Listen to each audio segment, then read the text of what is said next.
Everybody, and welcome. This is the Water Issues Subcommittee meeting, and today is October 5th, 2021, and we'll go through the agenda if I can find it because I shuffled all my papers here. So anyhow, we'll go through the agenda, and the first thing we'll do is roll call, please. Chairman Blair. Here. Member Good. Present. Member Sishka. Here. All are present. Okay, so the first item, and we have a public comment period back there, and there's cards. If you'd like to talk, there'll be a 3-minute comment period, all speakers, and everybody's welcome to talk on any given item. So to get to item number 4 is the action items, approval of September 7th, 2021 meeting minutes. I move approval. Second. A motion has been made to approve in a second. All in favor? Aye. Aye. All opposed? Passes 3-0. Thank you very much. Item B. See how fast we're moving along? We are. Yeah, Matt. Item B, consideration of WSA 21-013, a water service agreement submitted by KWPRS LLC. And usually I forgot you're supposed to read those. I got so excited. Okay. Anyhow, just to let the public know, because I know I've read all my correspondence from the public, this is a separate subcommittee meeting, just like the planning and zoning is. It's part of our process. So this is a water issues meeting where we hear different scenarios of why people want to have water, and then we go through that process with a recommendation or a denial to the full council, much like planning and zoning does with the zoning issues of whether they're zoned up or zoned down. And there's a drastic difference between an upzoning and a downzoning, and knowing what your zoning is before you're coming here to ask water or ask for a change in zoning.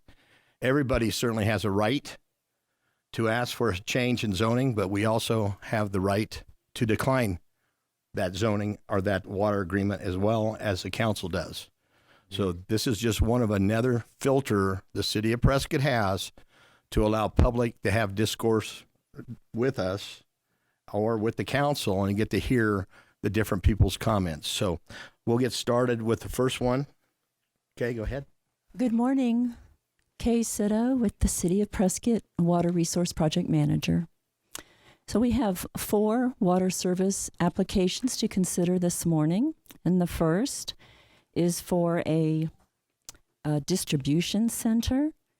It was submitted by KWPRS LLC on behalf of the property owner, which is the City of Prescott.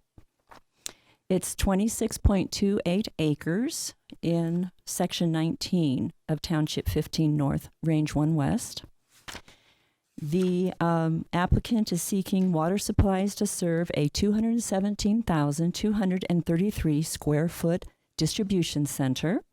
It'll be for packing, sorting, and distributing, and it's located near the city's regional airport. There will be an administrative office inside the building, and it's 11,419 square feet. It'll handle all the administrative functions. A water demand analysis was submitted by Kent Norcroft of Dibble Engineering, and they estimate 250 employees at 15 gallons per day, which is 3760 gallons per day. They're assuming a 24-hour, 7-day work week with a mixture of support staff, drivers, and staff on site. And the total estimated demand is 4.21 acre feet per year. I'll move down and show you the site plan. We will rotate this.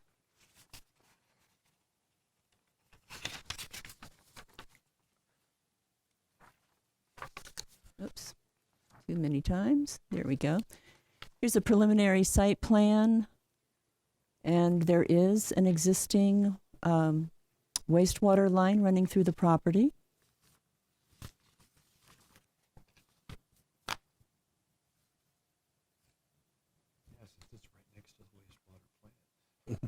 Yeah, that's right.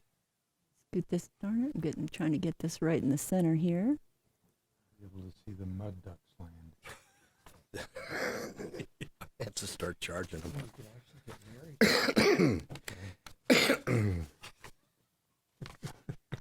Put an observatory on top of the building. Mm-hmm.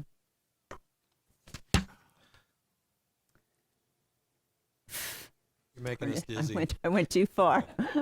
You get one more. I'm having difficulty getting this map right where I wanted to go. Come on.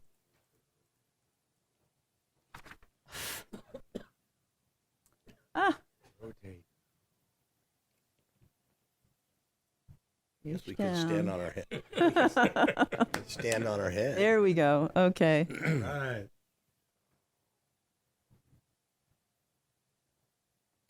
Kind of. Oh, that helps, doesn't it? And let me see if I can rotate it one more time. There we go. Nope, now it's upside down. Turn it one more and one more. There we go. So there's the airport runway. This is the location of the parcel. It's a little over 26 acres. And that's where the building will be, inside there. Does anyone have any questions about this particular application? I think because you're doing the presentation for the public's watching on TV as well as in the audience, if you'll also explain what's around that piece of property besides just the airport. Oh. Well, it's near the wastewater treatment facility, and I'm not. I know these are just industrial buildings, various industrial buildings, and then all of this area up here is also owned by the city of Prescott, and it hasn't had. It's still, raw native desert there. Okay. And for people that might want to know, that's the AED property that the city negotiated on. And that'll be the extension of the runway to the east. And then also this piece of property right here is going to be commercial. And that is indeed our state-of-the-art sewer facility here. And that is all industrial on Melville Road. So just kind of a direction if the map shows I that. just have a question for you, too. Yes, sir. It says here, and it can be misleading, total estimated water demand of 4.21 acre feet per year. Oh, yes, sir. That's an estimate, right? Yes, it is. And like it says, it's not that we're allocating that water, because all of the water that comes to that plant, it goes through what we call the WRM, the Water Resources Management Model. So we quantified exactly what's going in there, but we're not allocating 4.21 acre feet. We are having an understanding that that's what they estimate, and then we run it through the worm and find out exactly how much they're using. Correct. Correct. But this was a pretty good estimate. We followed through on it. Yeah, I was kind of surprised that they were talking about 15 gallons per person per day, but it's an estimate, so it is what it is. Well, they did look at another plant that was nearby, and based on the figure that they were using for that amount of water that they had knowledge of, they then came up with this figure. Sure, that sounds reasonable. About as reasonable as anything else. Right. Okay. Mr. Good, any comments? Well, I know this is a very large building. We're talking about 217,000 square feet plus. And then, of course, there's a administrative or office component to that. But these are a large number of hourly employees that will be working 24/7, 7 days a week. So multiple shifts. And when you have that many employees using restroom facilities and things like that, then that 15 gallons per day is quite reasonable. So when you consider the impact of the economic benefit of the city and the number of jobs available and the really small amount of water that is estimated to be used. And then, as you said, when it comes to commercial development, they put in a water estimate budget, and then we monitor that after it's actually built and utilized and fully built out, and all the employees are working on it. So I think, quite frankly, the beneficial impact to the community for this distribution center and the small amount of water being provided for it is clearly a cost-benefit analysis that's very positive. So I support it. Any comments from the public? Anybody on Zoom? No. Can I hear a motion, please? Yeah, Mr. Chair, I move to recommend forwarding WSA 21-013 to council for approval. Second. Motion's been made and seconded. All in favor? Aye. All opposed? Passes 3-0 to move this forward to the city council with a favorable recommendation for water service. Let's go ahead and go to item B. I think we're at C. Or sorry, C. C. Yes. Okay. Just checking to see if you're okay. Item C. Okay. 1 second. Let me scroll back. Consideration of Water Service Agreement 21-014, a water service agreement application for the cottages at Rosser, filed by Copper Tree Construction Group, LLC, on behalf of owner Mary J. Swing Trust. KK, are you presenting this? Yes, sir. Thank you, ma'am. This application is for 36 single-family residences. Each has 2 bedrooms and 2 baths. They have, the applicant has requested a rezoning from single-family 35,000 square feet to multifamily medium density. Each one of the homes will be served by, that will make it a rental unit. Each unit will have its own water meter, and landscaping will be served by a separate water meter. The total residential demand, using a factor of 0.12, along with some open space landscaping, comes to a total estimated potable demand of 8.5 acre feet per year. And I will scroll down and show you the location map. And well, here's the site plan. Let's see if I can turn this.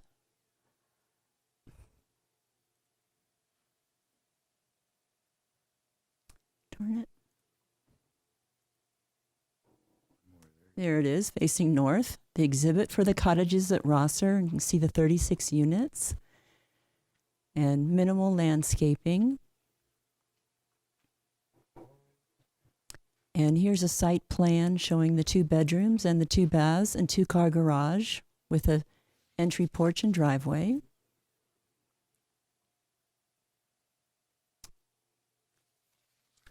That map. And let me rotate the map. This is the Raleigh Adult Center right here. And this parcel right here is where the cottages at Rosser is planned. And this is, Rosser Drive here. Are there any questions? I have one.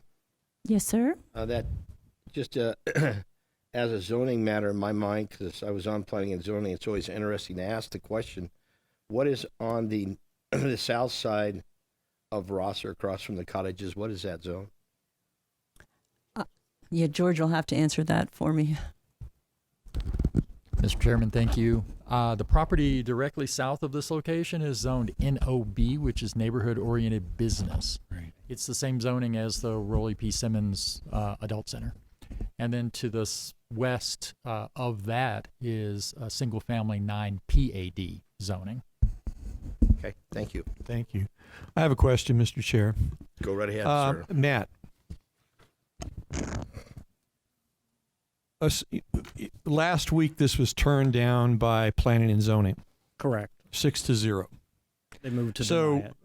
I think a lot of people want to know, why did it come to water issues if, in fact, it had been turned down by planning and zoning? Because planning and zoning is only a recommending body, Right. and this body is only a recommending body.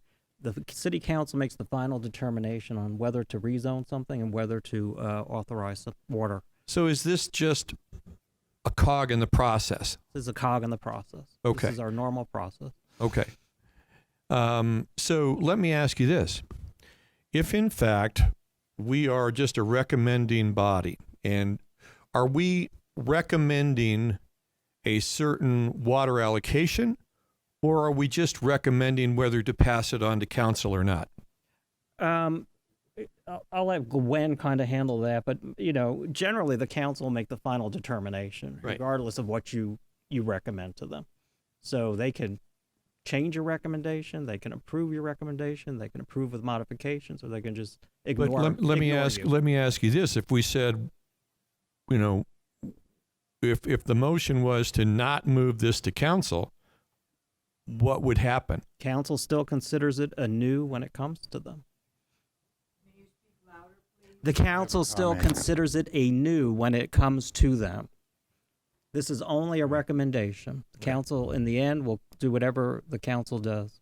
So if we recommend, whether we recommend it go to council or recommend that it not go to council, council will consider it. That is correct. Right. Okay. It can still be agendized and put in front of the council for a final decision. That is correct. And my understanding is the way this will probably go is we'll probably consider the rezoning at the council first, followed immediately by the water application. And depending on how the council votes on the rezoning, you at least get some radar kind of inclination as to whether they'll vote So for this the water. particular parcel at the moment is still considered SF35. It is zoned SF35. There has been no rezoning at this Right. point. Only the council can rezone property. And they're asking for 8.5 acre feet of water to go to a parcel that's zoned SF35. Well, Based on the application, that is correct. Right. Yes. So that would be a vast over allocation to a parcel that should only have 5 single family homes on it. 5 single-family homes is about 1 acre foot. So yes, Right. it would be So considerably for more asking water. for, what is that, 900% more water than this parcel is zoned to be able to be allocated, is a request that's beyond my comprehension to possibly approve.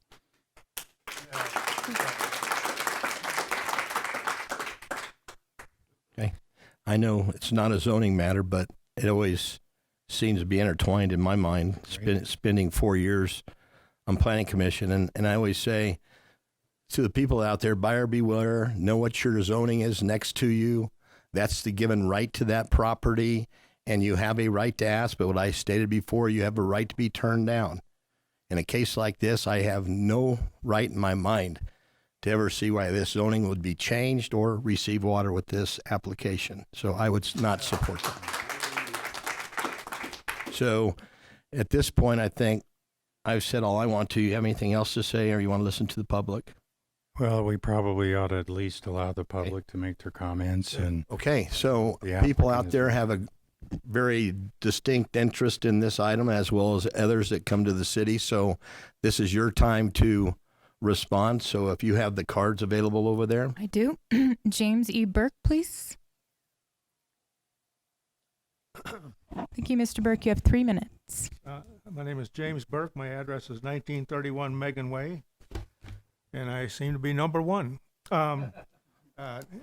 First of all, I noticed there was no email to the neighbors about this, as there was for the zoning commission.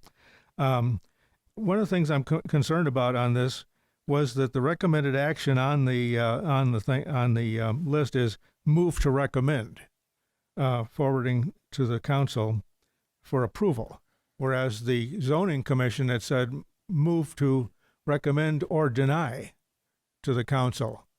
I thought that was an interesting situation there. It looked like it was pre-approved. Just something that I thought I noticed in there. I noticed also there was more attachments to this than there was to the zoning commission. This one included a floor plan and an aerial view document, neither one of which was with the submission to the zoning commission. So it just made me wonder, was there something I was missing here? Was there another? If I may, the only thing you're missing is we are a recommending body, so we will recommend to move this to council with a denial for water service. Yeah, thank so you. we are making a recommendation, but it would be a recommendation of denial. Yeah, that's the only reason I saw it said recommend to the city council for approval. Yeah. Okay, well, that's all I wanted to say. Thank you. Thank you, sir. It just says recommend for forwarding. Mm-hmm. Stephen Oh, Harness? I see what he's saying, yeah.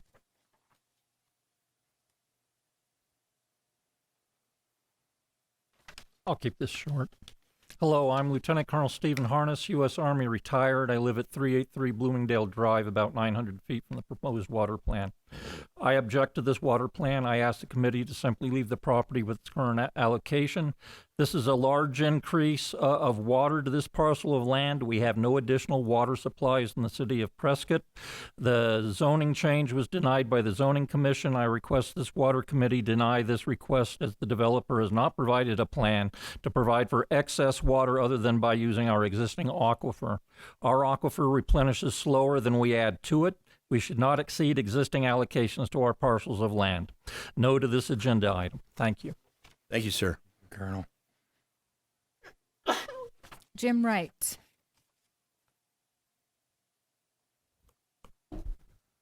Good morning. Thank you for the opportunity to speak to this commission. My name is Jim Wright. I live at 372 Zachary Drive. My property is part of Blooming Hills Estates. They're directly adjacent to the proposed rezoning, which I'm happy to see we defeated last Thursday. I'm here as a concerned citizen because it caught my eye that the request for the water permit came in after the rezoning was denied. If I got that wrong, then I will retract that statement. Anyway, I strongly urge, along with every other homeowner association and development in the direct vicinity of Blooming Hills Estates, that you reject this, and I'm happy to see that this board has taken that position on it. Thank you for your time. Thank you, sir. Thank you, Jim. Barb DeWitt. I think everything has been answered for me, so thank you. Thank you, Barb. Dayton Silver.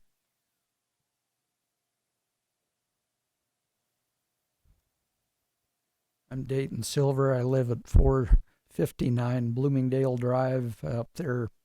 This is an older picture. I live where there's dirt. But I'm probably within 0.2 of a mile from the proposed area.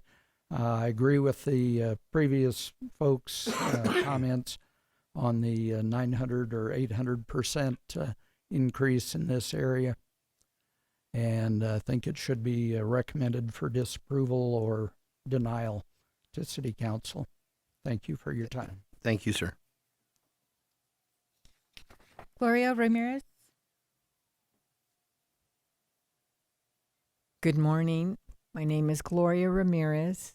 I live at 359 East Delano Avenue. Thank you, gentlemen. I'm glad to hear that you're not going to approve this. We are concerned. I just wonder how many people are on the council that this is going to go before and going to vote on it. Didn't you say it's going to go to council? Correct. Seven council members. And what do they take into consideration in order to make their decision? All the subcommittee's recommendations as well as their personal opinion of the project. So you have planning and zoning, you have water issues committee, as well as their own research they've done on the project. And is it scheduled already to go in front of council? Do we have a date on that yet? No. No. Just for your edification, ma'am, I've never seen a situation in the time I've been on council, which is 5.5 years.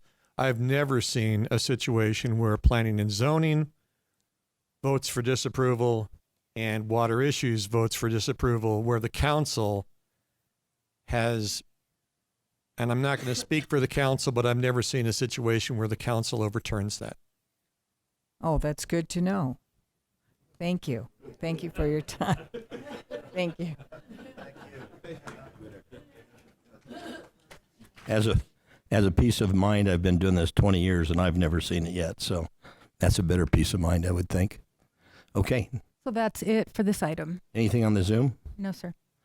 All right. Well, do we make a Mr. motion? Chairman, Anybody on the... Mr. Yes. Chairman, I would Yes. like to read into the record that staff received 28 emails on this item prior to the meeting, some of whom spoke today, some of whom are not here today.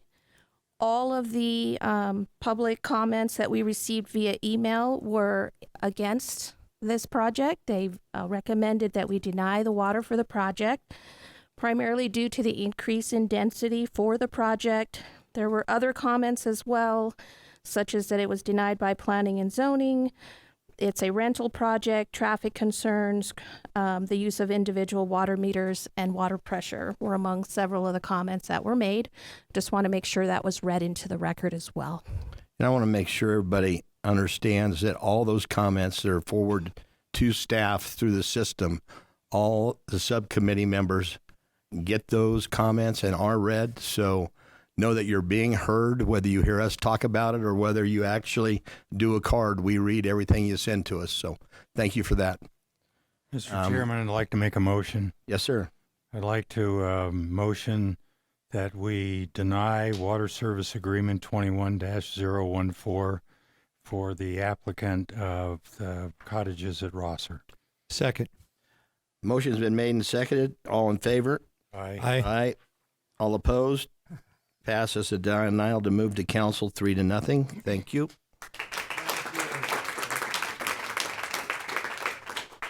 And I just want to say thank you for coming out. We're not used to seeing all these folks here at Water Issues Committee. Thank you. So thank you. Yeah, if I knew that, I would have dressed up. Okay, let's go ahead and move on to item D. Consideration of Water Service Agreement 21-015, a water service agreement application submitted by Michael Lafferty on behalf of property owner Petroglyph Point Dovar Incorporated. We are. Okay. This application is for a 224 dwelling unit apartment complex on Petroglyph Point Drive with the addresses evidently already there. They range from 1618 to 1650. A water demand analysis was submitted by RCC Design Group. Residential demand is estimated at 26.88 acre feet. Open space landscaping for the project is estimated at, it was 2.44 acres, which is estimated to bring in 3.66 acre feet per year. The project also includes a restaurant and recreation area with a pool, spa, and fitness center. Water demands were calculated for these additional amenities at 3.60 acre feet. So the total estimated demand for this apartment complex, this 224 dwelling unit apartment complex, is 36.58 acre feet per year.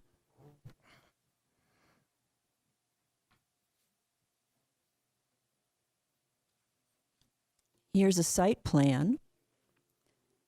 This is the location of the restaurant. This is the fitness center. There's a pool and a spa. They've all had separate water demand analyses performed. There are 3-story apartments in the interior and some 2-story apartments along the outer edges as sort of a buffer.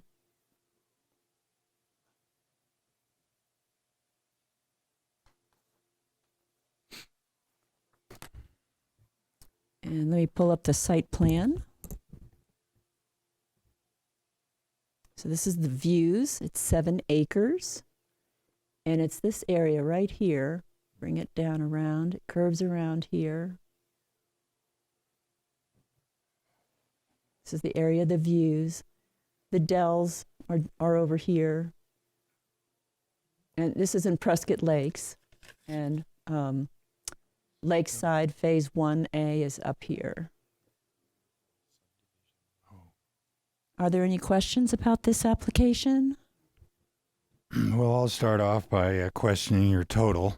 Yes. If you put 26.88 plus 3.66 plus 3.60, you're at 31.14, not 36.58. So can you explain the difference?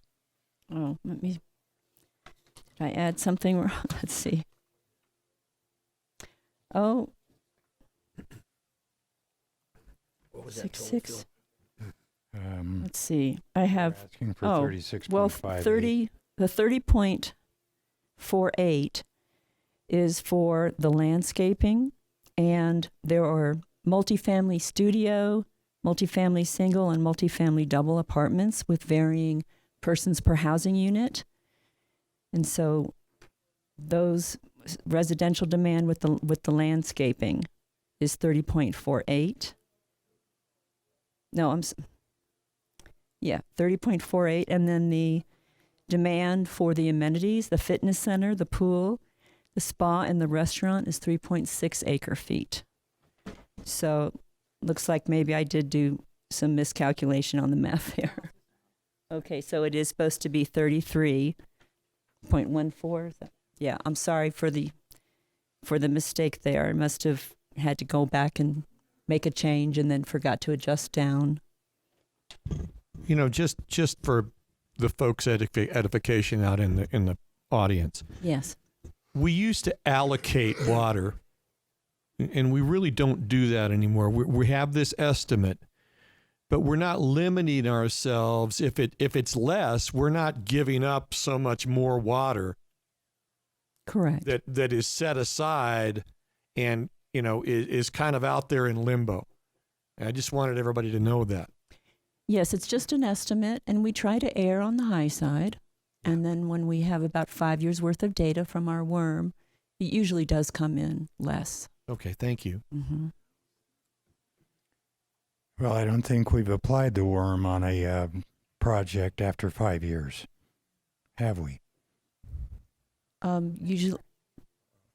We didn't have the worm to use. Right. So we're hoping that works. Councilman Good, we do have 5 years of water usage for many water users, so we are able to do 5-year estimates, although we have not had the worm. So you use that usage data to be able to design the worm to be able to be used in the future for monitoring these projects. Going forward, yes, Right. that is correct. Okay.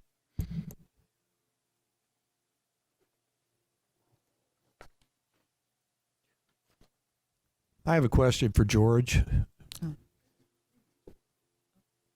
George, what was the result in planning and zoning for this project? This has not been to planning and zoning. Okay. For a review. The property is zoned business general. Mm-hmm. If it is submitted to us as a permit for an apartment complex under that business general zoning, it would not require any outside approvals of planning and zoning or the city council for zoning purposes. And what is inclusive zoning? We like to use the word cumulative zoning better. What it means is that each zoning district in intensity allows all the uses of lesser intense zoning districts. It forms kind of a pyramid shape with the most intensive uses at the top and the least intensive uses at the bottom. Our commercial zoning districts allow uses that are less intense than commercial, and those include multifamily and single-family residential uses. So what is the difference between this and what we just decided on? The biggest difference is this has zoning to allow the use as opposed to the previous request, which didn't. It had single-family zoning, and they were asking to change it to a higher intensity use. So it did not automatically allow the use of multifamily, unlike this situation where business general does allow multifamily development. Okay, thank you. So it's my understanding that originally this parcel included 8 additional parcels. There were a total of 9 that were originally planned for single level 7 building office-related developments. A subdivision plat was submitted to us in 2002, creating that situation. That's correct. And if that was developed the way it was originally platted in the master plan there at Prescott Lakes Development, what would the estimate of water demand have been if it was developed the way it was originally designed? That I do not know. Can you give me an estimate? I know you probably don't like to do that, but I honestly could not. I can defer to Water Resources folks to make that estimate, but I don't know. Those types of office complexes often include a combination of medical and typical business type offices. It would be very hard to predict that unless you chose one or the other. Worst case scenario is normally a medical office. They use more water than other types of offices, but I would defer to your Water Resources staff to tell you what medical offices use for water. well, if I had to propose a guesstimate, I would expect that it would probably be very, very substantially less water usage for that type of development than this 224 apartment complex development. I believe that's a very safe estimate. Mm-hmm. Any other comments, Steve? Yeah, I just, Matt, so the difference between this request and the request we just dealt with is that one person was asking for rights, and in this situation, am I wrong in saying that they have the rights? In this situation, they have the rights under their existing zoning. Under BG zoning, which they have, they could put in a multifamily use like this. The last applicant requested a rezoning. A rezoning is legislation subject to referendum at the pure discretion of the council. They're asking for something different than what they have as a matter of right, and they have to go through a process called a rezoning or a map amendment of the zoning. They don't have the right to do it, whereas this particular applicant does have a legal right to proceed. So does this have to go through planning and zoning? No. Because it can be developed in this manner by right because of our inclusive or cumulative zoning that currently exists. Correct. Mm-hmm. That's true. Right. It would be no different than Astoria originally being platted back in 2000 as a hotel conference center, and it's now single-family residential because it was downzoned. It was not upzoned, and it had the same zoning. So in a case, you hate to say buyer beware, but in the case of the way zoning codes are across Arizona, you have to know what the areas are next to it. I look at this picture and look at the facility that I don't even remember the name, Highgate, I guess, right there. It's a 3-story building, is it not? Yes. Okay. Mm-hmm. And then the one across the street is a 3-story building, correct? And they're all zone business general as well? Mm-hmm. Okay. Yeah, assisted living location, Mm-hmm. and then also the senior apartment complex, I believe. Yeah. And I know because I was here when it happened, and all those lots that were 9 at the time were already pre-engineered for storm runoff, rain runoff, as far as the maximum size of building that they could build, because all the engineering for all the roadways and all the flood and all the drainage ditches had to be designed at max capacity for those lots. So that's not an issue. So I'd have to say at this point, I see no reason, at least in my mind, that it wouldn't be a process to move on to city council.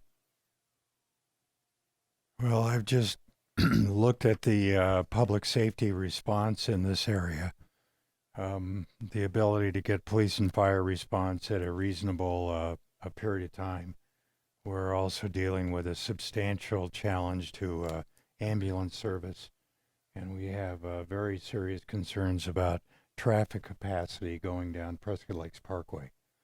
So clearly this change of significant development and adding probably 600 or 700 vehicles per day. You got a 224 unit complex at 2 vehicles per dwelling unit, plus visitors, plus vendors. You're probably looking at somewhere in that vicinity of number of vehicles. And we already have a challenge on Prescott Lakes Parkway with the basis school, 15 miles an hour going down the bottom part of the hill there towards Willow Lake Road. We're going to get to a point where we just have substantial backups of traffic, and I don't think we've really looked at the impact of these significant impacts on the community. So, quite frankly, I don't support this massive density increase. Okay. Do you have any comments over there? We do. Excuse me. Jim Joannis. Good morning, council persons. Jim Joannis, 1524 Commonwealth, Prescott. I live in the Parkside subdivision, which is next door to the proposed apartment complex.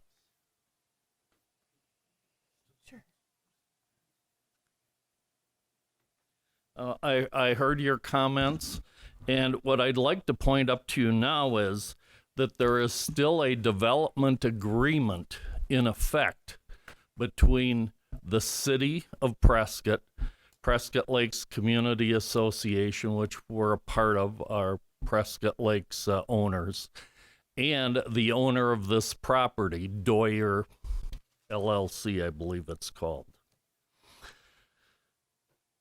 With respect to your allocation or approval denial of water rights today, I think that approval should be held up because the owner is in default under the terms of the development agreement.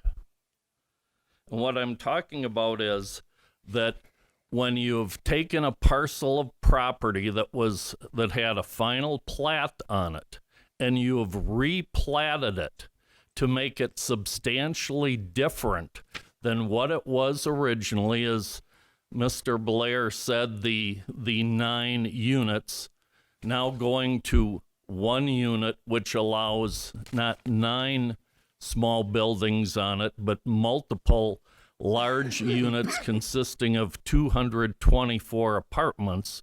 You've substantially changed the way the property is used. And when that property is substantially changed, there is a method which the owner has to follow in coming to the city council and getting approval for it. So if I may go through the documents quickly, the first page is the development agreement. It has the city, Prescott Lakes. It applies to both the city, Prescott Lakes subsequent owners. Page 2 talks about the master plan. And on page 3, you have that master plan with that development showing 9 units. The 4th page talks about final plats. And if you go to the following page, it says the procedure. If there's a proposed final plat, which this is, which has to be changed, the owner has to come before the city and provide the updated plat and get the city's approval. Again, there's a page that has Exhibit I with the property on it. And when we get to the last couple of pages, the density allocation. Now, this property is in what was called Peaks 2. Names changed over time, but they stayed the same property-wise. And in Peaks 2, the Peaks 2 property entire parcel, there is the senior apartments, which was pointed out by Mr. Blair. and then the PPOP, which is Petroglyph Point Office Park. And that had approved density of 150 units in the development agreement.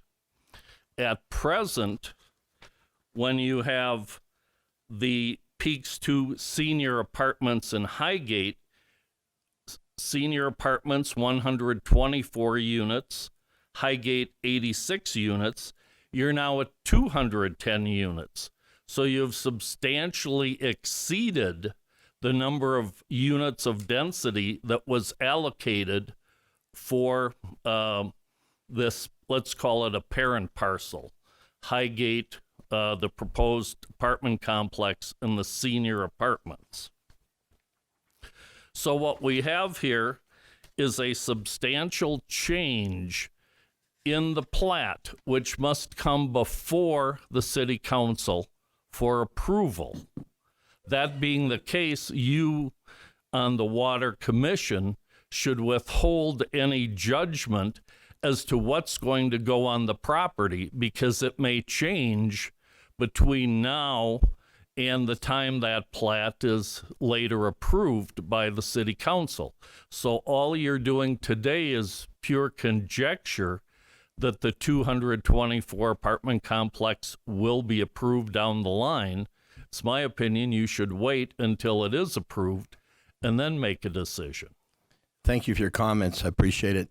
Mr. Podraki, that brings me to a point. I've seen it before in my number of years here, and it is a true statement. And correct me if I'm wrong, but because of the way the lots have become combined, if it becomes a substantial change, as this gentleman recommends, that it has changed, the council then can recommend that it goes back to planning and zoning for a full review. Is that not correct, George?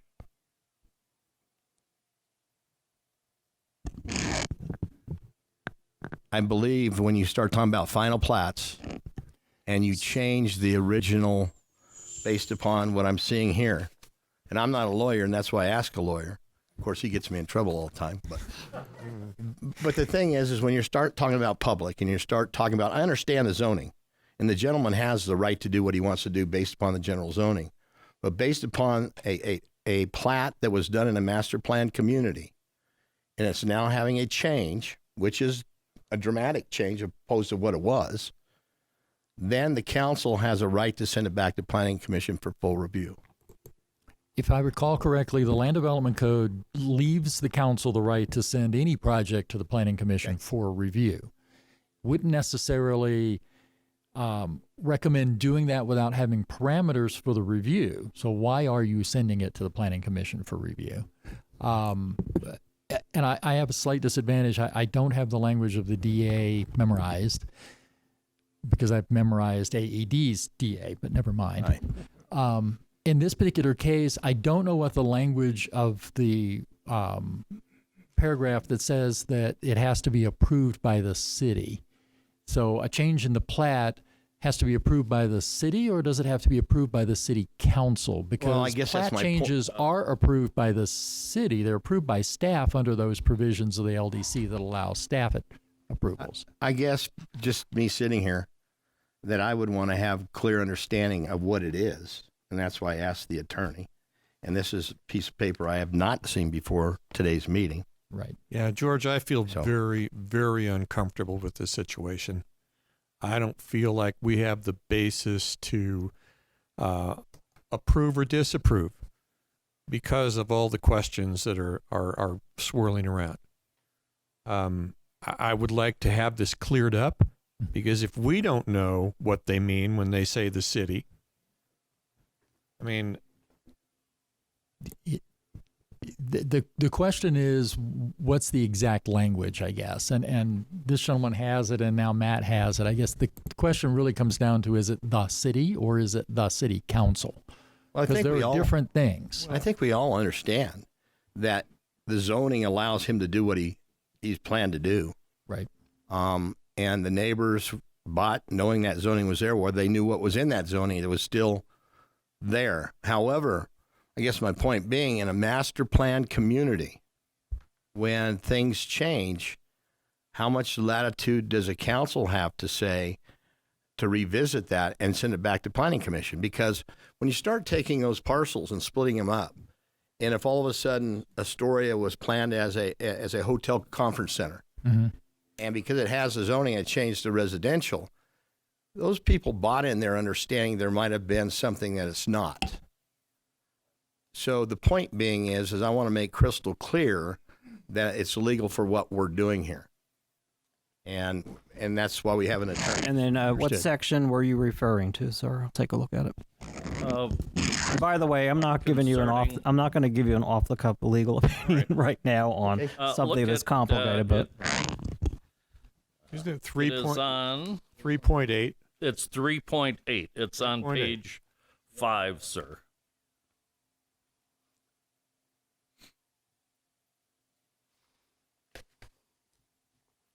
And again, I think, when you have a question like this, it certainly needs to be cleared up before we start doing what we're doing. Well, I agree with you, Chairman. I think based upon the material that we have, it's probably premature for us to even consider this and take a vote on it. Can we probably push ought to this off? recommend- Yeah, I'm pushing it off to next month. And maybe recommend that it go to planning and zoning and have them review it before we see it. I don't know that we can make that recommendation. The full council would have to, and this won't go to the full council until we review the water committee. So we can send it there as a denial or approval, and I would prefer just to postpone it until next month because I don't want to put a denial on it and put that nasty taste out there if it doesn't need to be there. Well, as our acting city attorney, Matt Petracki, just said, he probably needs to review this developmental agreement with a little more depth before he can give us the advice for us to make a decision. So maybe the best solution here is to postpone it until the next meeting. Yeah, I agree with that. I think that, in 3.8, it mentions specifically the city council number of times, but it also, in the next sentence, approved by the city. So I think we need to straighten that up before we go anywhere with this situation. Does that give you time, Matt, to yeah, that should give me sufficient time to take review a look this? at it. It's probably worthy of taking a look at it. Let's- I would like to know what other issues may be out there so we can address them all together, if there are any other issues. I mean, I don't have one, and it's again. Well, and I think that we need to address these issues not with a certain result in mind, but just to make sure that we're all going down the same road. Okay. I mean, even if you look at the chart there in this developmental agreement, talk about a density of dwelling units. Originally, there were no dwelling units here. This was an office park. So there was no expectation that anybody's dwelling there. And now we're changing it to a dwelling complex of 224 dwelling units. So that's certainly a significant change of use. Well, I get the feeling for the three of us sitting here that we want to delay it until next Water Issues Committee. Mr. Parker, do you have something you'd like to add? Sure, sir. And thank you for your comments. We appreciate it. Thank you.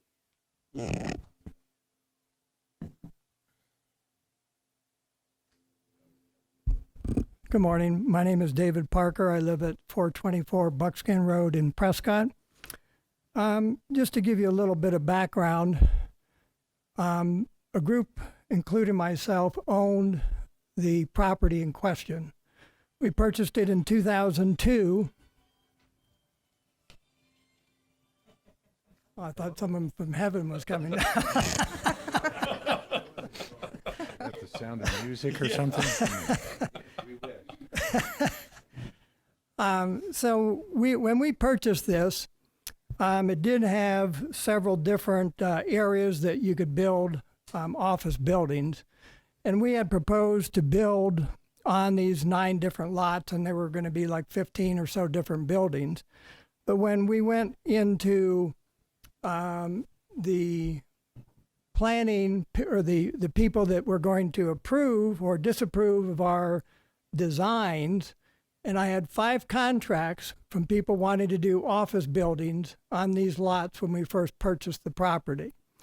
Well, the developer decided that since he owned property at the bottom of the hill, that if he allowed us to build at the top of the hill, he would not be able to successfully develop his area, which is at the bottom of the hill near Prescott Lakes Parkway and Willow Lake. And I have this from good authority. I'm not going to name names, but I do have this from good authority. And so after he denied or he wouldn't look at our proposed architectural designs for these 5 buildings, he then said, well, you're going to have to put in the landscaping first. And I'm thinking, I said, if you build a house, do you put the landscaping in before you build the house, or you put it after? And he wouldn't listen to it. So we ended up putting in landscaping, and unbeknownst to us, there was also some little pack rats that liked the landscaping better than we did, so they ate the landscaping.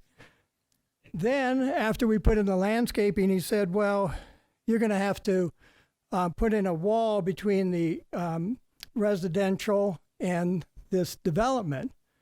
And I said, what? You can't do that. It's already the adjoining land that already had a couple of houses on it was still in a business general zoning.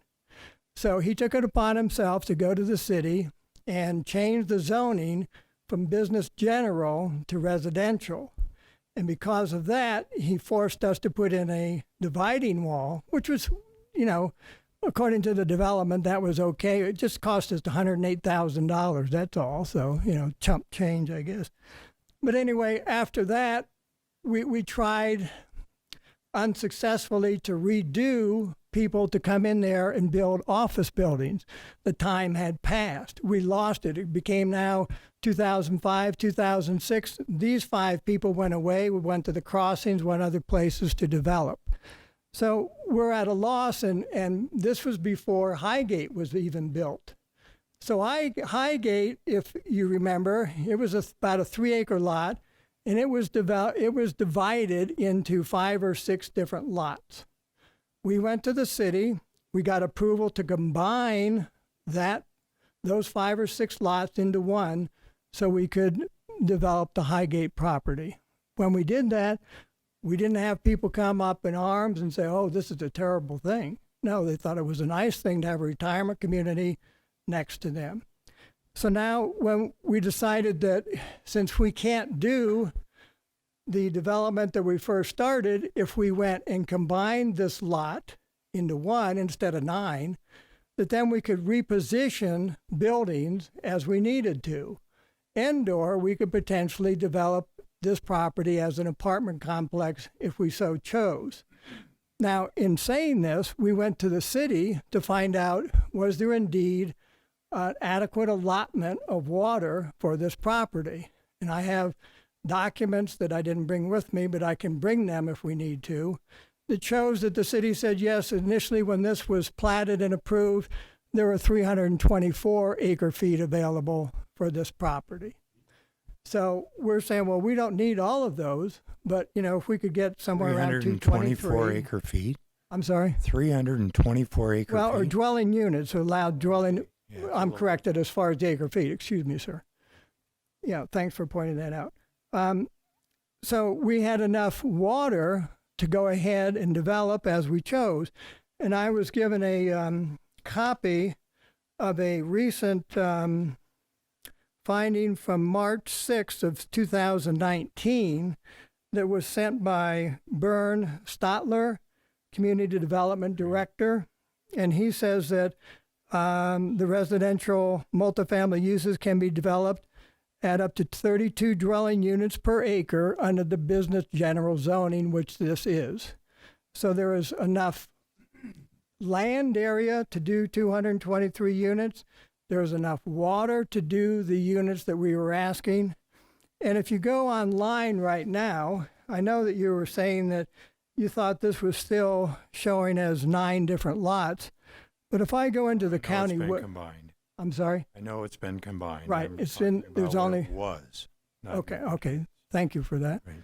Yeah, because there's only one lot right there now. So the applicants that are going in and trying to do these apartment buildings, they're going to do upscale luxury apartments. They're going to be. That's all right. I think I have my time to speak. And when you want to come up, you can come up. Thank you. Okay.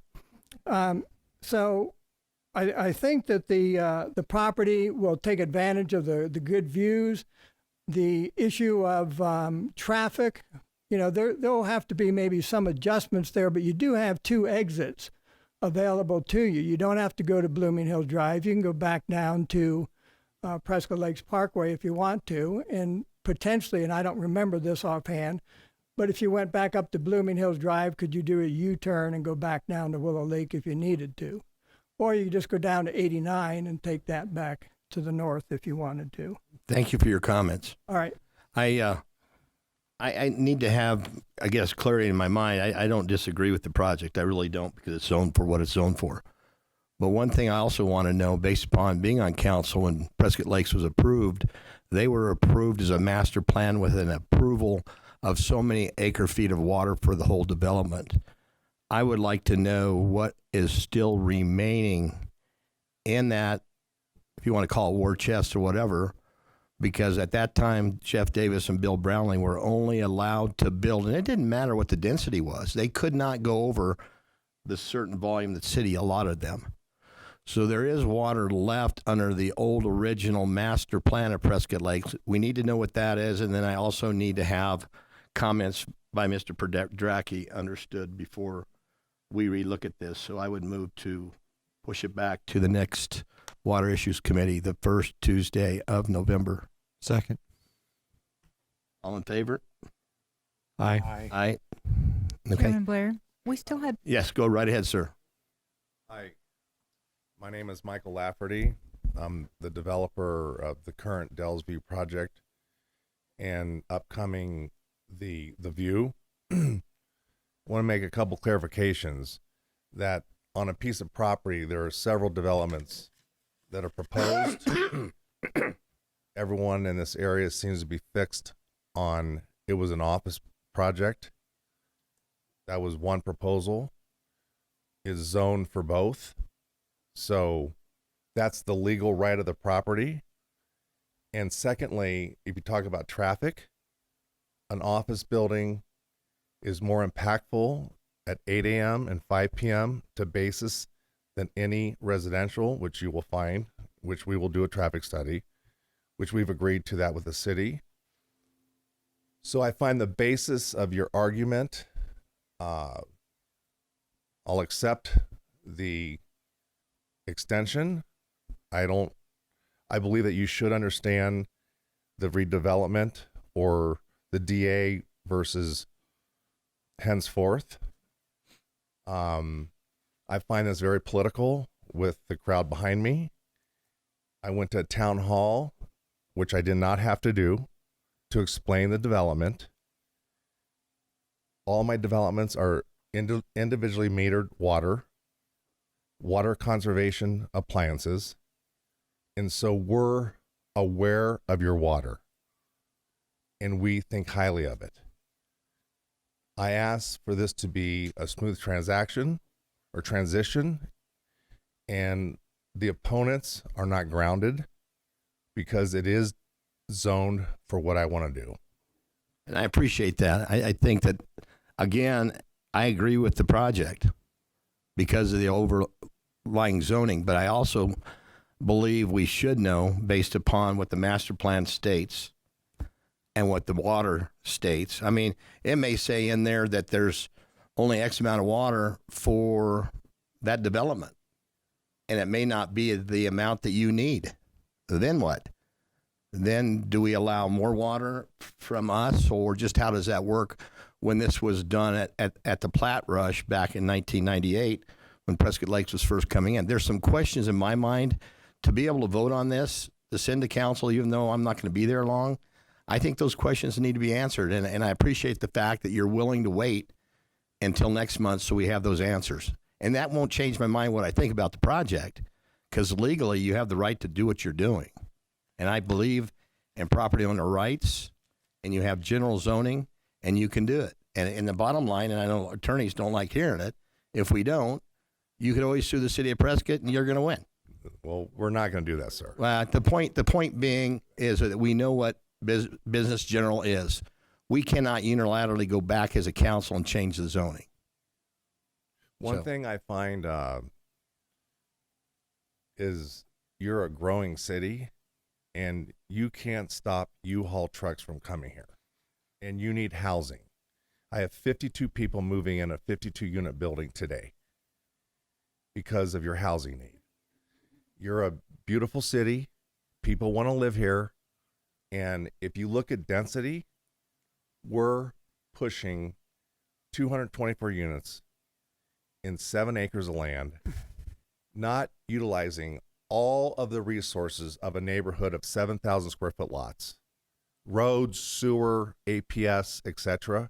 If you want to be green, yeah, we're green.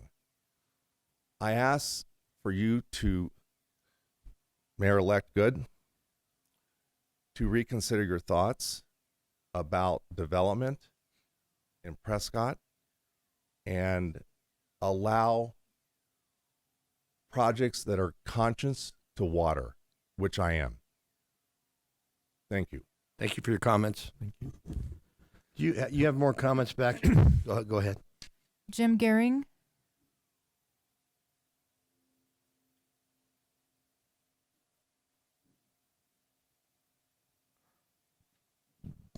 Good morning, committee members. My name is Jim Gehring. I live at 1762 Commonwealth Street in Prescott Lakes, and I'm born in Tucson. What I want to talk about a little bit is you three guys know that average per capita water use in Prescott is 115 gallons per capita per day. If you look at what is requested for this development, you're going to find that it's being requested at about 60 gallons per capita per day. So why the difference? What's going on here? Well, the answer is the residents of these proposed apartments are going to use water where they work. They're going to use water at their doctor's office. They're going to use water at the dentist. That development's going to suffer its pro rata share of the city water loss, which I'm sure you guys know is about 8%. So every time we pump 10 gallons to serve the public, we got 9.2 that we actually meter or so. So with that,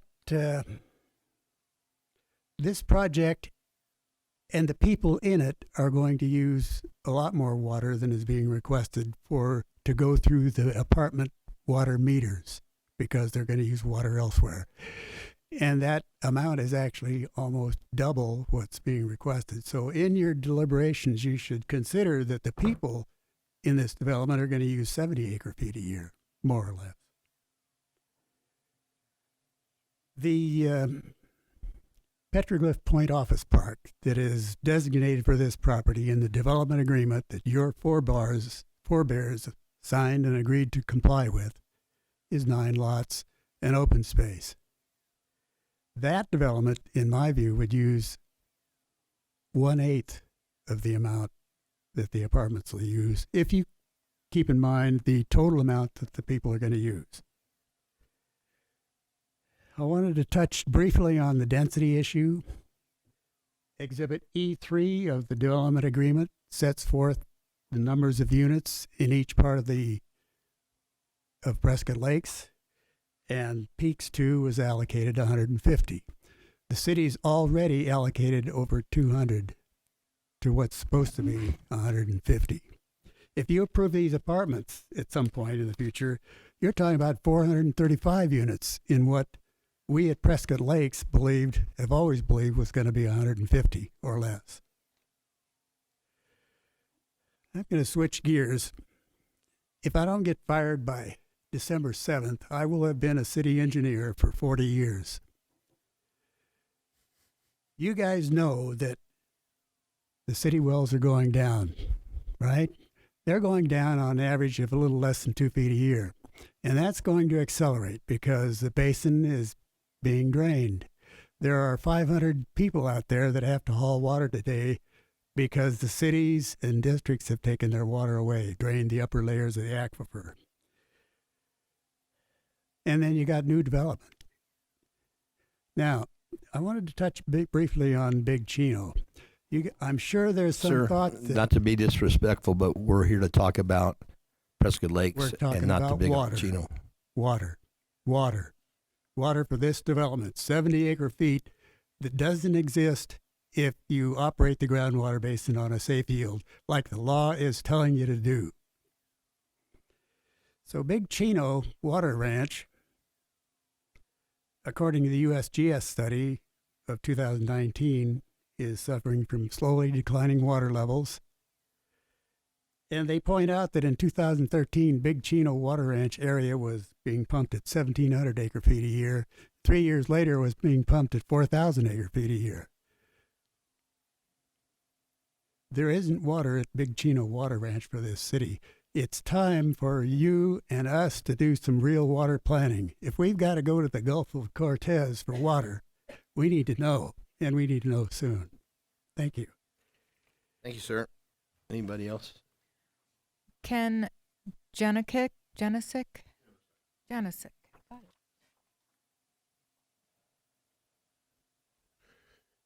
Good morning, Mr. Chairman and council and staff members. My name is Ken Janicic. I live on Commonwealth Street in Parkside. I have been a member of the CWAG organization for 18 years, where I tried to learn enough about water and hydrology to kind of understand this really complicated issue. I know that this subcommittee here has spent a lot of time over this past year with the help of Leslie Grazer and Herb Dishlip and others to try to develop a good decision and order. This is due December 31st, if I understand correctly. This is a huge project. And it seems like that's at the heart of every water issue that I think about. I see how difficult it is to forecast all of the things that go into that decision and order, which is supposed to cover the next 10 or maybe even 20 years for the demand, for the availability, and the management goals that are required for the DNO. With this large number of requests for water permits that are currently you are faced with, perhaps this commission should wait to see that there is clarity from the ADWR on this decision and order to see how much water is really going to be available for the new connections after the smoke clears with all the discussions. I'd like to give you a couple of points as maybe a review for you of the issues that I hope that the decision and order will address, which will affect how you can improve water for the next 10 or 20 years. One quick item is Leslie Grazer reported at the August meeting that the committed demand category, which you're probably familiar with, was projected at 450 connections a year. 450 connections a year. Mr. Lafferty would like 224 or 214 at the petroglyph points, perhaps almost as much at the Dells View 2051. And if those are 2-year build-outs, that's about half of the total committed demand for all of Prescott for the next 2 years. Is there nobody else that's going to be needing water? Clearly, the high prices of homes are boosting the demand for rentals. How much more B/G parcels are going to want to build 32, 36 apartments per acre, which is a huge densification of the properties? How will you project how many Californians will be coming to Prescott? They're fleeing taxes, they're fleeing fires, earthquakes. Who knows what the next emergency will be tomorrow? but they seem to have 38 million people. A lot of them are pretty dissatisfied, and we seem to be right in their crosshairs for where they want to move. Can you wrap it up, please? Oh, dear. You got the red light. The red light. Oh, that's the red light? Yes, sir. Your time is up. Okay. Well, I'm going to skip all of the things that would convince you of the basic premise. And the basic premise is that there's a perfect storm of water issues right now. And the questions about the policy are right now. And we need to resolve the DNO and with the ADWR before we rush into making all kinds of water commitments and decisions that may not turn out to be right for the long term. Okay. Thank you. Thank you. Thank you. Russell Lafayette.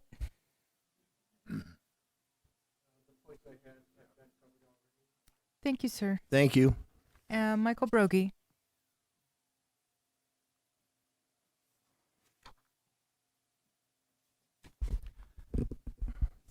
Good morning, committee. My name is Michael Brogy. I live at 1653 Gettysview Way, Prescott Lakes. Most of what was mentioned earlier by other residents of our community, we want to put together into a comprehensive white paper that will give you all the facts, all the information necessary to make the right decision going forward. So we have a group, a study group, who has looked at the master plan, looked at the planning, looked at Mr. Lafferty's proposal, and we will come back to you prior to your next meeting with a comprehensive white paper to give you the information we feel necessary going forward. Thank you. Thank you, sir. Thank you. That's it, sir. Okay. Would you like to say something there, Doc? I saw you get up earlier. Yeah. Good morning, everyone. I'm Hojed Askari, and a friend of mine and I, we bought this land. David was our agent, and we did do some studies. We initially went to build assisted living, nursing skill facility. Those are the things that were short. I felt as a physician, those are short in town. And then also memory care unit. We hired a group out of Chicago, spent over $200,000 out of my pocket to do that study. Then Highgate came to me, we're already here, why are you going to direct competition to us while you're developing the Whispering Rock project? And Banner is coming and all of those. We said, sure, let's not go to fight. So with all respect to all of you that you're here and all of us, I learned a lesson from my father when I was 12. Before you go to war, remember at the end of each war, there is peace. So we're not here to fight on this. We're here to protect our right. I've been paying a lot of interest on this. I'm not a millionaire. I'm not a developer. I heard people saying Scar is a developer. No, I want to build initially a nursing skill facility or a rehabilitation place that this community is suffering, along with Whispering Rock project with the hospital. Based on those that did not go through, I asked what else we can do.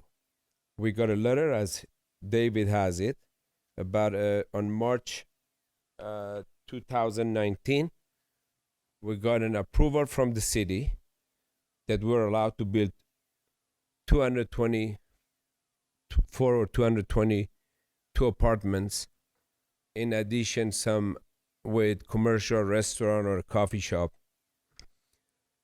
We will leave it to your hand with your honor and the rest of the community. Let's not fight on this. We're not here to fight. We're one unity. Californian are human being too.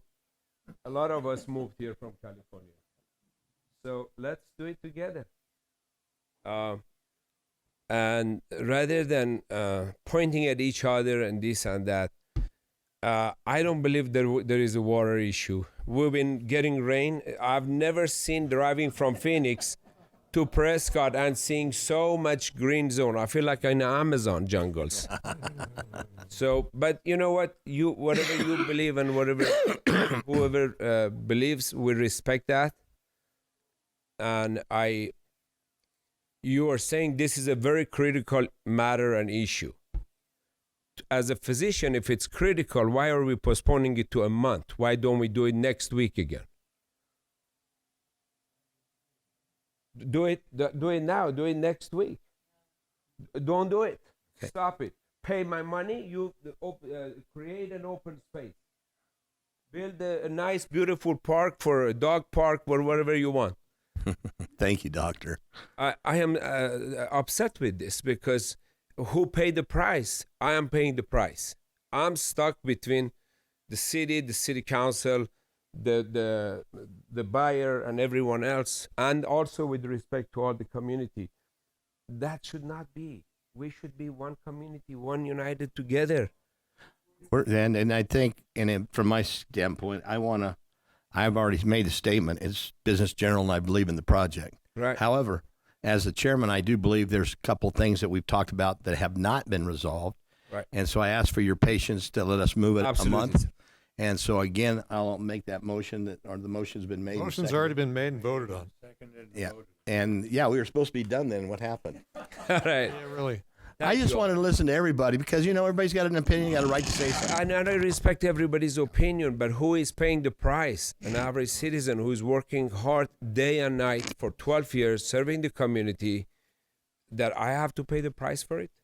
I appreciate what you do. Thank you. Thank you. Thank you for all your help in the community. Okay, so this item will be postponed until next month, first Tuesday of the month, first item, hopefully, because we have items on the agenda we're not going to get to today that'll have to be postponed until next month, the items at the end, but we will hear this last water issues item. So let's go ahead and move there. Consideration of Water Service Agreement 21-016, a water service agreement application submitted by Astoria 2 LLC on behalf of property owner Michael Fan.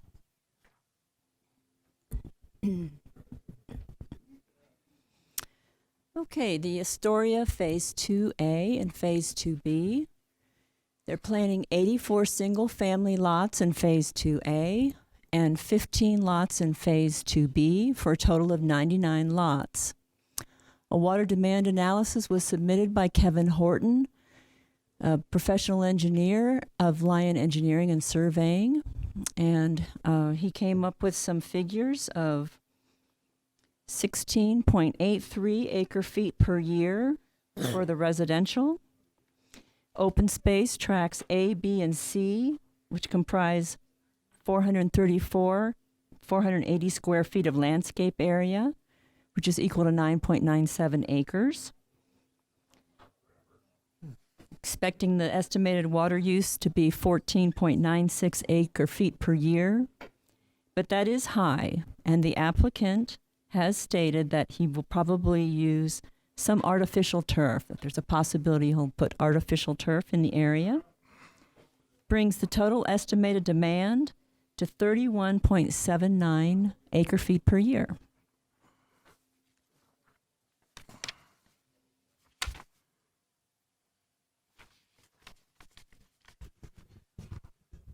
Let me ask you this. Is this a formality, or are you asking for more of something that has not already been approved?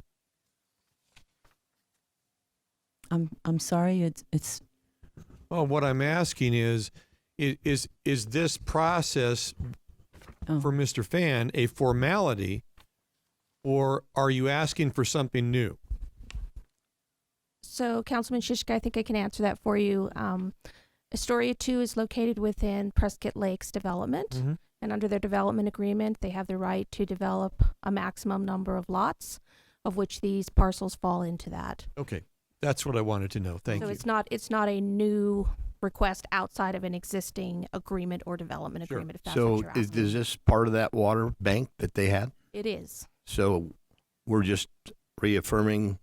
It's unfortunately, shouldn't say unfortunately, it is a part of the current water policy that anyone or any project that uses over 2 acre feet come before the Water Issues Committee and ultimately council. When the plat moves forward to council for approval, the water will be approved with the plat. And it comes in front of the Water Issues Committee as a recommending body first under the current policy. Thank you. Appreciate that response, because I do have history and know that the water's there. It's already platted. And phase 2 was contemplated for this particular development. They just did not request water at the time of the preliminary plat for this phase. I don't have an issue with the water on this. Well, Chairman, isn't the same consideration that we're asking about on the previous item, to be able to look at the total allocation for water within the master plan community, how many dwelling units and how many acre feet are going to be provided for the entire developmental agreement? Do we have that number? So we do have that number, but I would recommend that we let legal go through their analysis. And this area is part of Peaks Unit 2 as well. It's in the same vicinity, yes. Okay. Now, I know this initial phase only has one ingress and one egress, and that's Caremore Drive, connected with the current Astoria project. And that is a very, very narrow road. Now, from my understanding, the expectation is that Smoke Tree Lane will be extended into this development, but after phase 2, 2B is then built. So there'll be a period of time where there's only one entrance and one exit. That's correct, Councilman Good. There will be a period of time where there is an emergency access. The developer will be building that will connect to the intersection of Smoke Tree Lane and Prescott Lakes Parkway, and is as an interim condition until phase 2B. Right. And ultimately, it will require some cooperation with the property to the east that's currently known as Predator Ridge. Staff is working with those property owners in that entire area to come to a solution for a permanent extension of Smoke Tree Lane, but there will be an interim condition that will include an emergency access and potentially some improvements to the intersection. We're still discussing those items with the developer at this time. So until that extension is made and phase 2B is built, then all these dwelling units are going to have to be sprinklered. Is that correct? That's my understanding. I'm not the fire marshal, but it is my understanding that they would all be sprinkled. And they look like the individual parcels are actually smaller than the current Astoria. It appears that way, at least from the plat map you provided. So I'll ask Mr. Fan to come up and answer that one. I don't know for certain. Would you like to come up, Mike? So I think, again, we have some concerns about public safety response and being able to get into this phase development to respond to police and fire concerns, especially with that Caremore Drive being, it almost looks like it'll be a future emergency egress, because your primary will probably come off of Smoke Tree Lane, right? Yeah, it's so. Let me try to address all of that. Yeah. Mike Fan, 132 North Montezuma. Been here a long time. My family moved here in 1958, and it's interesting. The group that left. I can remember my dad in the 1960s when I was very young saying, "I wish people quit trying to move to this town and slam the door behind them." And so that's been going on. Why didn't they listen to him? Long time. I hear you. So this project first came to council in 1998. Steve Blair was sitting on the council at the time, and a preliminary plat was approved. And at that time, this had 128 units. 10 of them were two-story fourplexes. There was a water service agreement approved at that time. A water allotment was for 128 units initially. So it's in Prescott Lakes water portfolio already. I'm not changing that. As a matter of fact, I've reduced it down to 100. Your number's off by 1. There's actually 16 units in phase 2 and 84 units in phase 1. I'd love to build the whole thing initially. Unfortunately, the access is through somebody else's property. I've talked to their representative. She lives in Cincinnati. She frankly chooses not to participate in building that. When I offered to fund it myself and get paid back at some future date, 5 years from now, when she sells the property, it's for sale now. As a matter of fact, it's in escrow now. She denied that request also. So I've really done everything I can that's within my power anyway to try to make that happen. I had a neighborhood meeting with Prescott Lakes. We had a large group of Astoria that shared your concerns on the traffic going through Astoria. So I came up with a plan to be able to build a secondary access, all-weather access, so fire can use it, and all of my construction vehicles and all of my construction workers can come the other way and enter from Smoke Tree. As recently as the last week and a half, 2 weeks, I met with city staff. There was some concern. Where that's going to be? I'm sorry? Can you point that out where that's going to be? In yeah, so when you go off of Smoke Tree, where the Smoke Tree, yeah, thank you, that's it. And then follow that up a little bit and then stay on my property and go through those lots. So it's phase 2 and ties in right there. Perfect. Thank you. So we'll have an all-weather access road there. Staff had some concerns about construction traffic at the intersection of Smoke Tree, the future four-way intersection of Smoke Tree and Prescott Lakes Parkway. So we've also come to an agreement where we would go ahead and do a traffic study, probably install a signal there. And because we've not been able to encourage the other landowner to participate at this time, we'll probably set up a reimbursement district so they can pay their fair share at some future date. When they decide to develop their property. That's right. That's right. I talked to the fellow that has that in escrow right now. He thinks that's probably only 18 months out. But again, he can't commit. The owner can't commit at this time. I'm telling you what I know.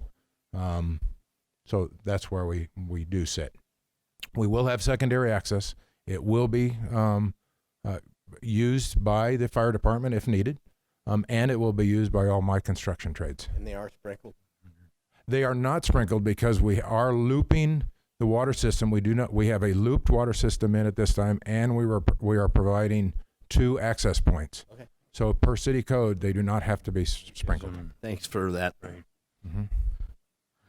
Well, Mike, you've answered the questions, and again, I'll go back and say I know the plat. I've seen the plat, and you're going with an original allotment of water that was reserved back in 1998, and I don't see any reason why to hold this one up. It is different than the last one because the last one's going from 8 buildings to 1 apartment complex, which is much more of a different use of water, where this has been planned all along. So right. I would make the comment we move this on to the city council. Yeah, I move. Do you know how this subdivision name was listed in this density list? At first it was the Peaks, then it was Falcon Point, then it was Falcon Point, Saddleback, Predator Ridge, then it was Astoria, now Astoria 2, which used to be Saddleback, and Predator Ridge is still Predator Ridge as far as I know. So it was probably included in Peaks 1. Peaks. Where they had 665 dwelling units. That's it. That's exactly right. All right. Mr. Chair, I move to recommend forwarding WSA 21-016 to council for approval. Second. Motion's been made and second. All in favor? Aye. Aye. You okay, Phil? I'm okay with Okay. That. So that goes to council with a 3-0 vote. Gwen, have we covered all the water service agreements that are on the agenda? I believe we have. Yes, Chairman, we've covered all of the water service applications for today. I believe the 2 items that you have down there, we're over our limit now, time-wise. And can those 2 items wait until next month as well? I believe we can continue them, yes. you have a? We have the DNO update. Do you know what date that's scheduled for, Leslie? I can't remember off the top of my head. The DNO update is scheduled for today, and then it's heading to council. So this is Right. might be their last crack at seeing it. But Okay, if you want to go ahead and you're here and you've waited an hour and a half. If the committee's okay, I'm okay to stay. Oh, yeah, no, I'm good. Okay, Phil? Yeah, I'm all right. Okay, let's Chairman? go ahead, Leslie. Let's go ahead and let's go ahead and get through that one. Chairman Blair, Yes, ma'am. we did not give Jim Gehring the opportunity to speak Oh, I'm sorry. I didn't. on WSA 21016. Which one? Jim Gehring, are you still here? Last one we He the one left. we voted on. Okay. Okay. Oh. Oh, I'm sorry. It's a little late, though, isn't it?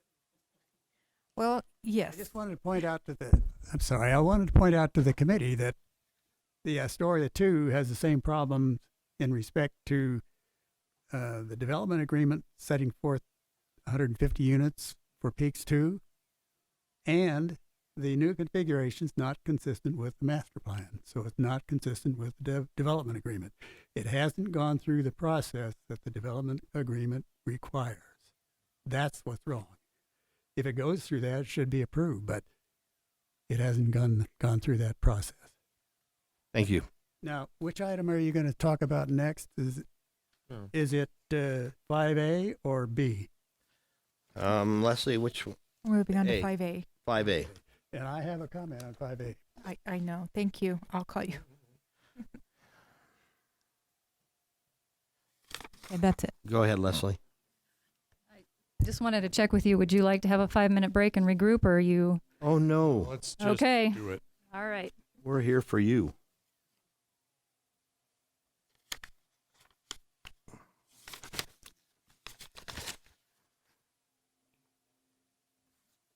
There it is.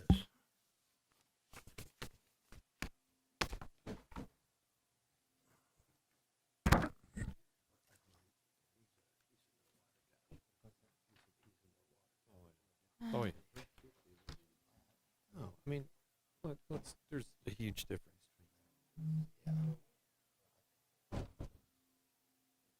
We pull up or do we pull down? Is it hanging out here? There you go.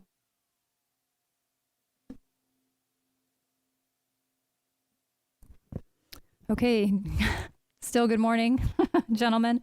I'll move quick. It sounds like we're going to go ahead and table the rest of the agenda today, and I understand that. So moving quickly, this is your decision order update. Maybe. Okay. So your topics quickly are the review of the application requirements, the August 25th, 2021 pre-application meeting that I said we would provide information on after we had it, which we've had, of course, a groundwater model update, that component of the project, as well as the overall project schedule.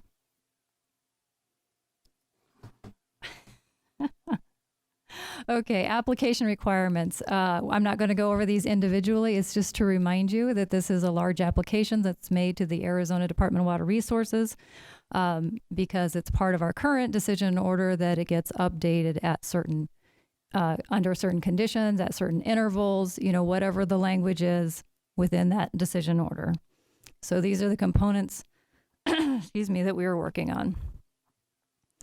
The pre-application summary. So we have to attend. Well, we don't have to. It's strongly recommended, and so we don't miss this. This is our coordination opportunity with the Department of Water Resources to make sure that we're coming in as close to being on the same page as possible when this large document goes in, which is, as you know, the importance of it is your 100-year water supply. The city did attend its first 1-hour meeting on the date that I show. We were already geared up to have a second meeting for our modeling team because the modeling, as you remember, was delayed as the state was updating the model for this Prescott Active Management Area. It was under advisement in many different ways that we wait for that update. So we do have that second one planned almost. As of yesterday, I was still doing some coordination. So on the 25th, we sent in our pre-application paperwork and said that these are the things we'd like to discuss with you, ADWR. the water resource management model for our demand estimates component, the process for groundwater allowance increases, and the inclusion of surface water claim that's identified as part of the AED DA. Then follow-up materials. Although we prepared our items, we talked through them. The recommendation out of the state was that we prepare more information for them regarding the topics basically that I just gave you. We also threw an example of exempt well usage and how that is being replaced by permanent water service by the city, which is an allowable half-acre foot increase to our portfolio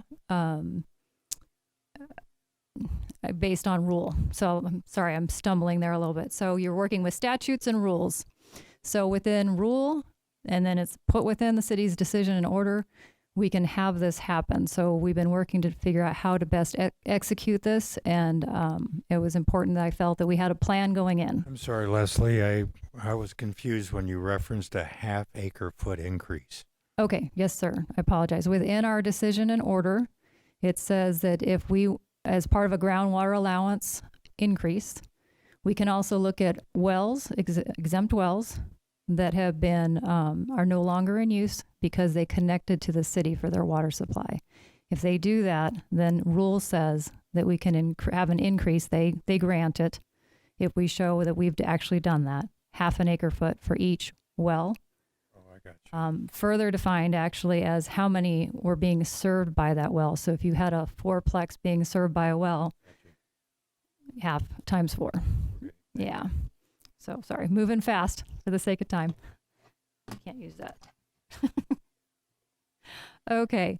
So as we were working on many of our meetings, our consultant said, let's get more of that groundwater allowance discussion into this PowerPoint.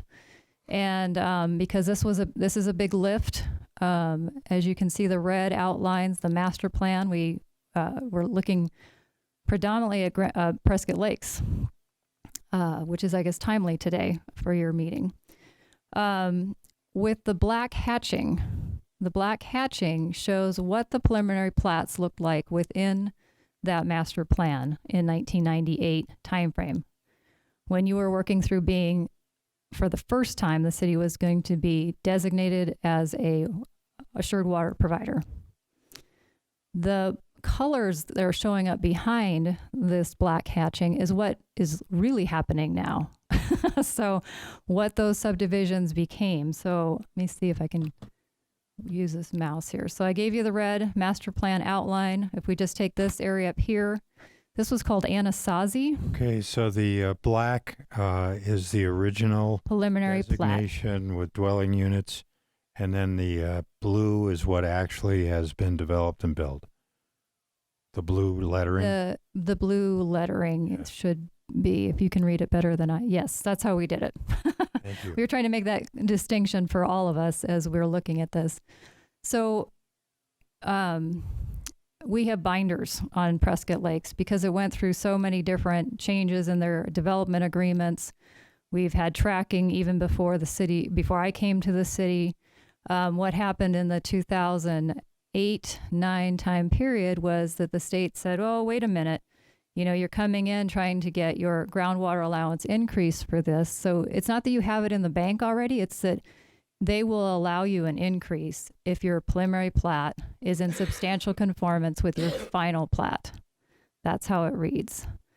So as I mentioned, this was a heavy lift when we had staffing resources to go work through this. We worked through it. This is mission critical now because of being in a DNO, an active project to move a DNO into the Department of Water Resources. So we have a lot of history on this, binders full. What I think we needed to point out to the state is when they said to us in 2008, we're concerned your final plats, your preliminary plats against your final plats. You have some choices, and we can go into this in detail another time. I know you don't have the time today. But when we looked at this back in almost probably the 2010, 2011 time period, Water Resource Management recommended going whole to whole. Don't try to do your preliminary plats against your final plats. It seemed like that was going to work, but time has changed, and you can see why we have that challenge, and this was what was presented to the state, that we, as of our pre-application meeting, we need to go the whole thing to the whole thing as much as possible, because you see that the preliminary plat and this preliminary plat didn't line up, but we have development right there. We can see here that this preliminary plat and this preliminary plat overlapped. We can see over here, this was supposed to be a commercial node, marketplace. I can't remember the name, but I know George would, but don't worry. So, but this changed and became residential. It didn't have a preliminary plat. So you can see we have a lot of nuances, and you were speaking to many of the nuances in Unit 2 over here, Peaks Unit 2, and today Peaks Unit 1. So once again, it was the recommendation from the consultant that we this is not an unknown to the city, I don't believe. As I said, we have binders, we have lots of information about trying to track these changes along the way. And now we need to come to resolution. Moving forward, the groundwater model update. So this is a comprehensive hydrologic study, must be submitted to the Department of Water Resources. The new model was released in June of 2021. Initially, our consultant found that there were some missing files, so that gave us a little, put us back on schedule, behind schedule a little bit there. Although, as I've told you before, they kept working every aspect they could, so when things came together, we could keep this project on time. Analysis of the complete model revealed that corrections were needed. So our consultant has been going into the state and talking to their hydrologists to make sure that we're all in agreement that these things need to be corrected. And that actually happened on September 24th. So yeah, we're just running fast and furious right now, trying to keep this project and all the elements going. We do have a satisfactory model in place. The consultant added the 100-year look across the model. The model run to meet the assured water supply criteria is under discussion right now. So for the scenario setup, we're looking, having model runs and then the outputs from that model. So I know I'm talking fast. I do apologize. There's a lot of components to this, but I think what's important for you to take away at this point today is that the model is corrected. It has a test run loaded. The test run is like, you fixed up your bicycle and you want to check the brakes and stuff and just go around the neighborhood with it before you go out on the trails. That's where we're at right now, is that we're making sure that test run is doing what we expect it to do or not do and making any assessments that we need to. Then you can apply your official scenario that you're going to run on this model to meet the requirements of your assured water supply update. So quickly, just to get familiar, and we've had discussions here about where the wells are and things like that, but the modeling team needs to know where will the water demands be pumped from. So within the model, these are the various wells that the city has. How much demand will each location be assigned? So then you tie in closely with your operations team and make sure that you understand your gallons per minute, your pumping capacities. You understand how they feel they need to operate these different well fields based on the geology available. These are discussions we have in place, and we're moving forward. How long will the demands be on these locations? So you've probably heard that part of previous decision orders said that, start pumping from your area where you recharge, get it closer to that area. So this is how the airport well field came to be, because predominantly you were solely pumping from this area. So now it's a question of how much work do you put on this area versus how much work on this area? And over time, does that change through the modeling time frame? Does this remain relatively constant and the airport area gets worked harder? So these are things, thankfully, the modeling group, so this is Matrix Consulting, provided this as part of our presentation on the fly the other day. And this brings me to the last slide. So we're looking at schedule, the things we've been working through. the second pre-app meeting with ADWR. As I said, word was rolling back in yesterday. We're probably going to be there on the 19th with them. And then we wanted to take this to council study session, followed by a council vote. And the vote is because the application requires that you approve the signature on the application. So this is typically done by your city manager. And so we already laid the groundwork. The resolution is drafted because what you're doing is not necessarily, you're meeting the requirements of the application submittal, is that we need to have an approval out of the council to submit this with a signature from the city manager. And whoops, I apologize. So December, this is our date is that, we need to have that in by December 31st. Our goal is to have this in November before the holidays.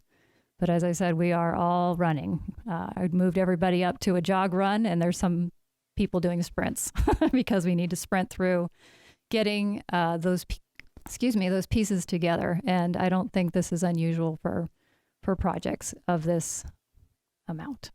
So that's your update. So you'll. Thank you. Okay. Leslie, when will the Big Chino study be available for public consumption? Okay, so we're switching gears here We are switching gears, yeah. Okay, so the Big Chino study, that was the other item on your agenda today for the annual report. And so we're looking at the modeling wrapping up, which is kind of the last piece, different model, July 2022. Okay. Yeah. Thank you. But anything, I guess we'll reload the next focus topic for next month. If you have questions in between, the report is available online. For general announcements, we can just send you our quick write-up. And if you have any questions at any time, of course, we're all available to answer questions. Thank you. Go ahead. We have a comment. Jim Gehring.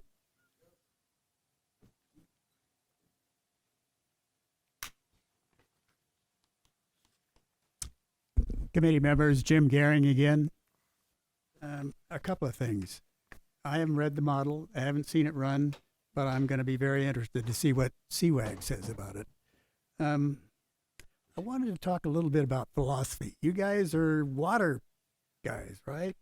So if we're not moving towards safe yield, in my view, we're going in the wrong direction. So when we save water, in my view, it ought to be allocated toward reducing the overdraft. I'm going to change gears for a second. This is something you may not have heard. When you think about climate, it turns out that there's been a couple of scientists working for the University of California that did an extensive study on the history of climate in the West. 220 plus pages, 30 pages of closely spaced references. What's the bottom line from this study? By the way, it includes Arizona. Oh, let me stop for a second. They were able to, for instance, correlate tree rings in the bristlecone pines of the White Mountains in California and Nevada to the tree rings in the roof beams of the dwellings in the cliffs. So what they know from all of the things they looked at is that the last 200 years have been wetter than usual, and that the dry conditions we're experiencing today is quite likely a return to normal. They also pointed out that the longest drought in the West was from the year 900 to the year 1400. And that was the drought that chased the Anasazi and Sinawa out of their cliff dwellings. So when you're thinking about water and you're depending on rainfall for recharge and groundwater to be replenished, I think maybe time for another thing to think about that. Thank you. Thank you. Anything else from the members at this time? It's just like the next time we get a map and they use a font, the number 1 font, and then they smear the captions, it makes it a little difficult to review their maps. Thank you. Thank you. Chairman So noted, Blair. staff. We have Leslie Hoy. Okay. Good morning, everyone. Good morning. I have a question. This is for Leslie Grazer about the decision and order. I believe at an earlier meeting when Herb Dishlip was present, I asked a question about the overdraft and how that would figure into the decision and order.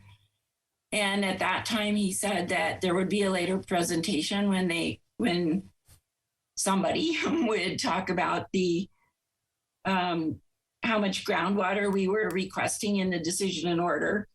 And I haven't ever seen that come forward. And so I'm wondering when the this issue comes to the council study session, is that when we're going to find out how much groundwater is being requested in our decision and order, and whether the overdraft is going to be considered in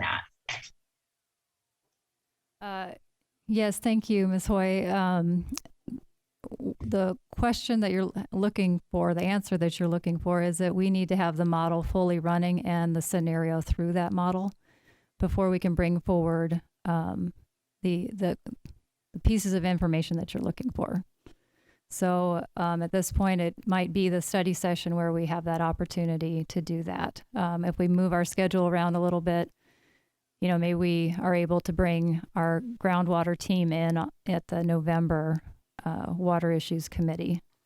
We're working real time on trying to make all the pieces work. So unfortunately, we can't answer your question yet, and I apologize. And that's because we need to have the model output.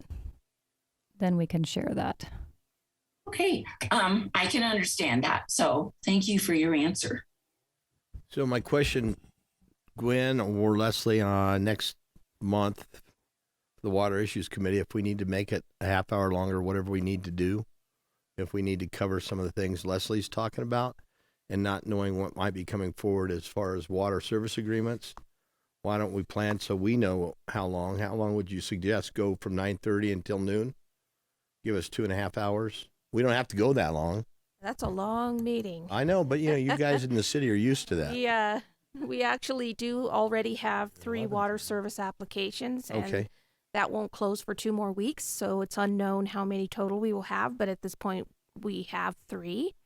We'll carry over the Comprehensive Agreement Number 1 annual report for you, as well as the pumping versus recharge will be on the agenda. So we may not choose a new focus topic. We may just carry over the focus topic that we have and try to keep the meeting more in the 1.5 to 2 hour range, but we'll try to do that. For sure. Yeah, I think we just plan on 2, and if it's shorter than that, just so everybody has their time squared away from 9:30 to 11:30, the first Thursday in November, and if we go shorter, we'll go have lunch.